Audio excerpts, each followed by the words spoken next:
ગુજરાતવાસીઓને ગરમીથી મળશે રાહત। જ્યાં આગામી 7 દિવસ દરમિયાન સાર્વત્રિક રીતે ધીમે ધીમે અલગ અલગ ભૂભાગની અંદર વરસાદ વરસવાનું શરૂ થશે અને સાથે જ વાતાવરણમાં ઠંડક પ્રસરી જશે। આપણે જણાવીએ કે હવામાન વિભાગે મહત્વપૂર્ણ શક્યતાઓ વ્યક્ત કરી છે, જેમાં ગુજરાતના વિવિધ ભાગોમાં વિધિવત રીતે ચોમાસાનો પ્રારંભ થવાની બસ તૈયારી છે। દક્ષિણ ગુજરાતથી વિધિવત ચોમાસાનો થઈ જશે પ્રારંભ, જ્યાં 6 જૂને દાહોદ, છોટાઉદેપુર, તાપી, ડાંગ, વલસાડ, નવસારી, દીવ, દમણ, દાદરા નગર હવેલીમાં વરસાદની શક્યતા વ્યક્ત કરવામાં આવી છે।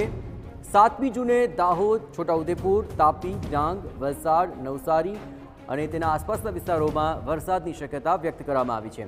8મી જૂનની વાત કરીએ તો પંચમહાલ, નર્મદા, અમરેલી, આ ઉપરાંત ગીર સોમનાથ, દીવ, ભાવનગર, દાહોદ, છોટાઉદેપુર, તાપી, ડાંગ, વલસાડ, નવસારી, દમણ, દાદરા નગર હવેલીમાં વરસાદની શક્યતા વ્યક્ત કરવામાં આવી છે।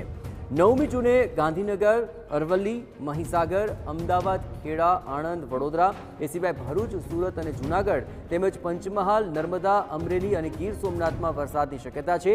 એ સિવાય 9મી જૂને દીવ, ભાવનગર, દાહોદ, છોટાઉદેપુર, તાપી, ડાંગ, વલસાડ, નવસારી, દમણ અને દાદરા નગર હવેલીમાં વરસાદની શક્યતા વ્યક્ત કરવામાં આવી છે। આ ઉપરાંત 10 જૂન અને 11 જૂને રાજ્યના મોટા ભાગના જિલ્લાઓની અંદર વરસાદની શક્યતા વ્યક્ત થઈ છે। એ સિવાય 12 જૂનથી રાજ્યમાં સાર્વત્રિક વરસાદ વરસશે તેવી શક્યતા વ્યક્ત કરવામાં આવી છે।